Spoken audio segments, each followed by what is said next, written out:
Zdravo svima! Dobrodošli na kanal. U ovom videu pokazat ću vam dva genijalna trika uz pomoć mlevenog crnog bibera. Svi ga koristimo u kuhinji kao začin, a može vam biti od velike pomoći u borbi protiv mrava. A ja ću vam pokazati dva načina na koji možete da ga upotrebite. Treba će vam ovako jedna bočica koja ima špricaljku u koju ćete sipati malo vode, a zatim dodati i nešto mlevenog crnog bibera. Zatvorite bočicu i ona je sada pripremljena da je koristite. Ja ću vam u nastavku videa pokazati dva načina.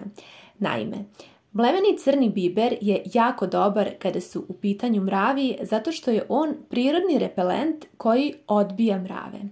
Prvi način jeste da ispred svojih vrata prvo dobro obrišete, a zatim pospete mleveni biber i možete ovako lepo da ravnomerno rasporedite na ulazu u svoj dom.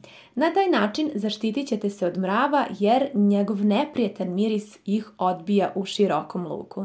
Pored toga možete koristiti i u ovu bočicu koju smo pripremili, također možete pošpricati na ulasku u vaš dom, a pored toga možete pošpricati i na svim mestima gde se pojavljuju mravi u vašem domu i oni će zauvek nestati.